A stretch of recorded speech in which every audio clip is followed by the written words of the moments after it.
Welcome back to Level 111. And so we have a lot of things going on this, and well, the month's kind of already over, but we have a lot of time and things going into December. So we have the Ugly Sweater event that's happening December the 8th. The 8th. We also have Spotlight Session happening December the 11th. Okay. And so what are you most excited about? Ooh, what am I most excited about? Sleeping in. Because December, a lot of things shut down, things get a little bit slower, so getting some rest. Okay. So typically this is a time where I just kind of take things, I kind of shut some things down to take life a little bit slower. But I'm not completely shut it down. You know, I'm not going Amish, like off the grid or anything like that. But definitely, I got to say, the Ugly Sweater event, pretty excited about. But definitely the Spotlight Session. Definitely the I'm excited Spotlight too. Session. I think, especially when we first began out here, the music event was actually one of our first events here at the studio. And so just to kind of see the support and also just the word of mouth that we have been getting, and just in general, just building the studio, but also like the community too, and the ability to highlight local artists, but just artists just in general from all over too. Yeah, I think that was probably one of the biggest, I don't say compliments that we received, was the artists coming up to us afterwards and saying, thank you for giving us this platform in a place where a lot of times everything is so overshadowed only by Coachella Fest. And so where, you know, if you're a big name artist, you get it during that, you know, portion of the year. But there's also, you know, 11 other months of the year that artists do need a place to shine. So just being able to get that feedback, I thought that was like that was a kind of a moment that really kind of showed to me that we are doing something definitely good in this community. Okay, perfect. All right, so let's get on with the topic of today's show. So I did want to kind of reiterate the. I need to undo this. A little tight. Well, yeah, I've been hitting the gym a little bit. In the gym. Okay, so I did kind of want to reiterate a lot of this stuff. Did the sleeves? Do they look a little flexed on camera? I mean, am I good? Camera check. Yeah, I better not sneeze. The sleeve might fall off. Yeah, so. Do I gotta take off this blazer? Like, y'all let me know. Y'all let me know. Should I take it? All right, see, Joffrey, you did this. Oh, look at a little tug on the shirt. I did not do this, by the way. He did this to himself. All right, so kind of want to reiterate a little bit. Is that like when one girl posts like a bikini picture on Instagram, and then the other thirst trap? And then next thing you know, there's like 20 other girls posting bikini pictures on Instagram. That's a real thing, by the way. Anyways. Okay, so all right, so what we got is, so the last conversation that we had, I just kind of want to retouch those points or whatever. So we talked about like the vision going into the next year. Oh yeah. I know for us, like every year we started to host the Vision Breakfast, so you got to be a part of that last year too. We're gonna be hosting that again this year too. Yeah, thanks to your Vision Breakfast, I have a baby now because of it. So. Hey, you want to have kids? Go to the Vision Breakfast. He shouldn't have wrote it down on the journal. I wrote it down. So the Vision Breakfast, for a lot of people that don't know what it is. So every year we host a business breakfast where I invite different people within like our organization and also other business owners as well too. And we really just focus on the framework of building out the vision to make sure that they actually are targets, not necessarily goals, and make sure that those things happen. So really breaking that down of, what's going to be required for you to actually execute that, but also what are some of the challenges that are holding you back now for even making that switch in your mental too. And so, I got a good one on that one. The target seeks the arrow. Yep. The arrow doesn't seek the target. So what that means is if you know dead set on exactly where you're going, whatever's out there will be attracted and will find it, versus most people that they kind of have some idea and they're just randomly throwing arrows out there in the world trying to hit this elusive goal that a year goes by and they haven't hit it. Which I got to say is pretty amazing, because at that time we were in hunt mode. Yep. We were in hunt mode. We were looking for a space. We were looking for a studio, and this beautiful studio that we're sitting wasn't even in the mind. It wasn't even on the map at that moment that we were going through that dream board and that vision board.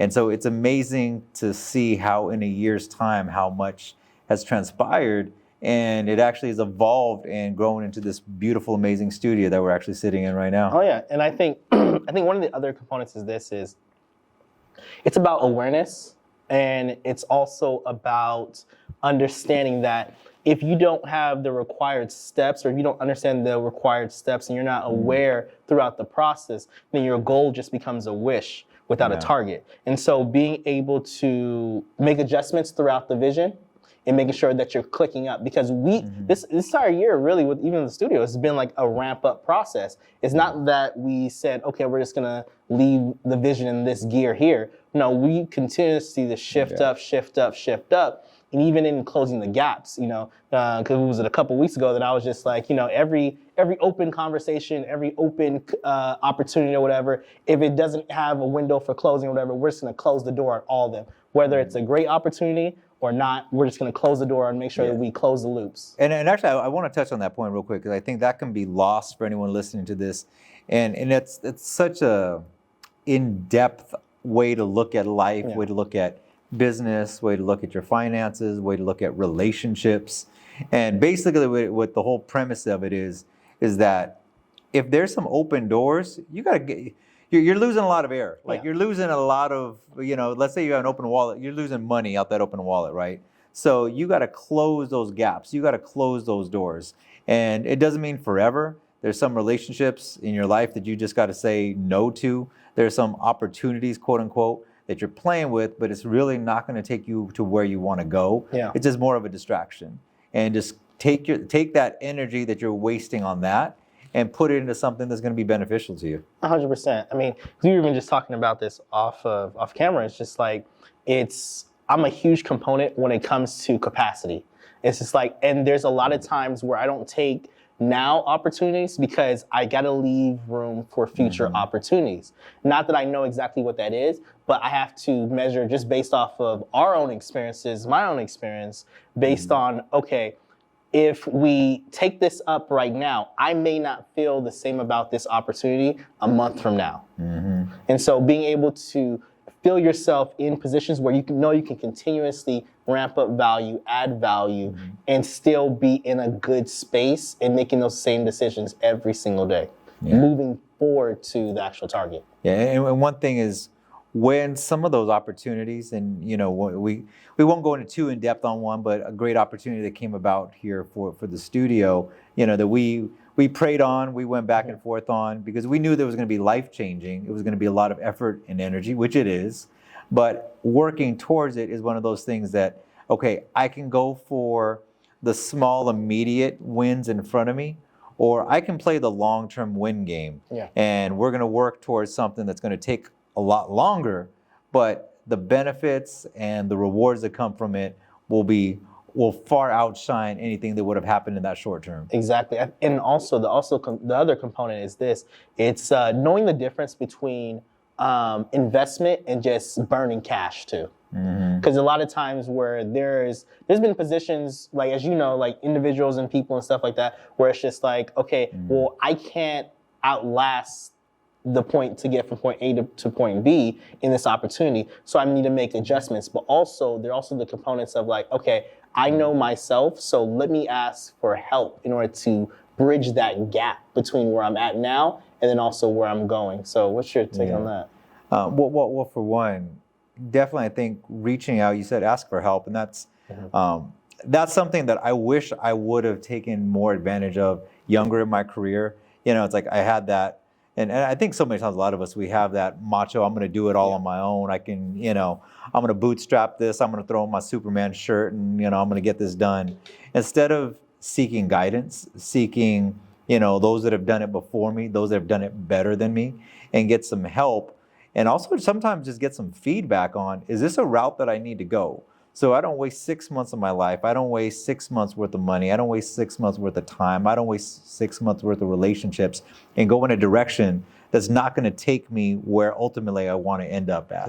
And so reaching back to people that have done it at a high level that I trust, that I like, that I respect, and get some feedback on it, and then formulate that decision, which I think that's something that we did, in this last venture, that, we sought counsel. We talked to a lot of different people. We did a lot of praying, and we said, okay, we know the risk, we know the rewards, and it's something we're going to move forward with. Yeah. I think one thing that may be helpful too. So I have a process of making my own individual decisions, and then anything that has to do with a vision, because your vision, my vision, it affects other people as well too.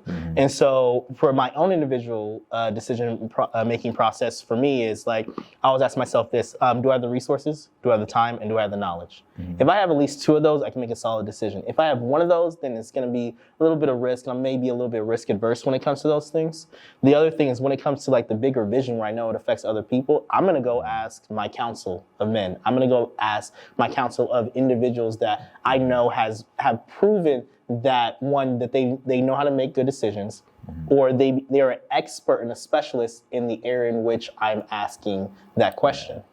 Yeah, and I think for me personally, this probably applies to just about every single person listening to this, is that we overestimate how good we are at certain things, and realizing whether it's you being a dad, a mother, a husband, a wife, a spouse, business partner, whatever it is, that you can always learn and grow, and that you always need to reach out to those that have, once again, done this a little bit better and get some additional feedback to it. So like, one thing that we were talking about in the last couple of weeks is, you got your trainer, that's a big topic, which I think we're going to do a reveal in 3 months. Yep. So stay tuned for that. You're going to get to see this man's abs. So Maybe the abs. We'll see what's up. He has not had any Cheetos in like 2 weeks. I saw, although I think he did have some, was it Swedish fish over there or something? Oh, no, I didn't. No, that wasn't me. No, I was not. That was him. I'm going to keep you honest. I'm going to keep you honest, bro. I'm going to keep you honest on that one.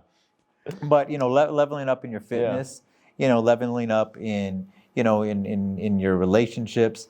And I think that just goes back to it is that, at every point you need to get advice in all areas. And so some of you right now, I know you're probably doing very well in business, but there's some areas that you can grow in your relationship at home. And that's also hindering you from growing in your business. And the more that I start doing this dive in who I am internally, it's like everything feeds to everything. And so now that, you're getting yourself together fitness-wise, you're feeling more confident in different areas. And now you're feeling more confident, let's say, in your relationship. You're feeling more confident in business. And that, in turn, also feeds into you getting into the gym, doing more. That also feeds in turn to you coming into the studio, knocking out all the things that you need to do on a daily basis. So it's just that momentum and that energy that kind of carries from one aspect of your life into another one. Exactly. It allows you to be free flowing in different areas. Because one of the biggest components of even getting a trainer, it was I needed to manage energy wise, to capacity. And then also, it was also to manage like even the anxiety too, of just running the different businesses and stuff like that. So you have all these different components that come into play. It's just like, okay, where do I see the most core of myself being zapped when I need to push another gear? And so it was like, okay, I need to reevaluate my area of body. And then figuring that out too. Because once I got the body in line, then my mind opened up a lot more capacity to do and think about other things, but also being aware of my blind spots as well too. Yeah. What do you feel is the next big chip that you got to knock off to go to that next step? Oh man, I think it's gonna be, the biggest thing is gonna be growing their actual vision. Meaning that is the personal areas. That's also going to be the spiritual area as well too. But also, so you're saying not just vision for like this, not just for this business, but vision for you as an overall human being. Your life walking this earth for whatever God-given time that you have it. Exactly, because one of the components, like over Thanksgiving, right? Spending time with family, your loved ones, and everything else too. But you're looking at the people that are affected by your vision, but you're also looking at, okay, if I was in a higher position, I could, and excuse my language when I say this, I could control certain aspects that would put certain people in better positions. But not. Don't no one get offended by that. Yeah, because that's one of the biggest aspects of it, and I don't mean like control and like controlling or whatever, but I mean by having the ability to shift and change certain people's not only exposure points but also realities too. Well, control also leads to a couple things: influence, and when I look at a word, and this is really good to do in your life sometimes, is reflect on what the opposite of it is. Out of control. Is it good for you to be out of control, out of power, out of position in what you're doing? Never. You're going to have no influence, you're going to have no impact and no effect on anyone surrounding you. So in order to have a better impact, better influence, and better results, You need to be in control. I need to be better in control. So, And which is hard, which is really hard to do. It's hard, especially because you have to have these checks and balances, but you also have to have the ability to go to certain places that other people will not go to. Because I remember I was listening to this this story, and this man was telling his wife, I think he was like a Navy SEAL or something like that. This man was telling his wife, hey, I'm about to be deployed again. And she said to him, why can't they just send them? And the man looked at her and said, I am them. And so it's just like a lot of times we don't realize that so many people are looking for a savior. They're looking for someone to come and rescue them. They're looking so many places outside of themselves instead of just saying like, I am that dude. I am that chick, or whatever it may be. I am that person. The buck stops with me. And I will do what needs to be done in order to change a reality for so many other people. And you can't begin to save someone else until you've dragged yourself out of the pit, right? And that's it. But it's a continuous pit. So many people think that when they get out of the pit, that it just stops there. There's always going to be new levels, new devils. There's always going to be new pits or whatever. But your ability and what you learn along those journeys, that's what determines how long you stay in that pit. Yeah, and I'll end with this. I was in my reflection the other day, and I kind of had just this revelation. And it was, whether you're successful or unsuccessful, having those pitfalls, having those dips of life, no one is immune to it. No one is immune to pain. No one's immune to suffering. No one is immune to loss, from your billionaires down to the person who's got negative $200 in the bank account. Everyone will feel the highs, and everyone will feel the lows.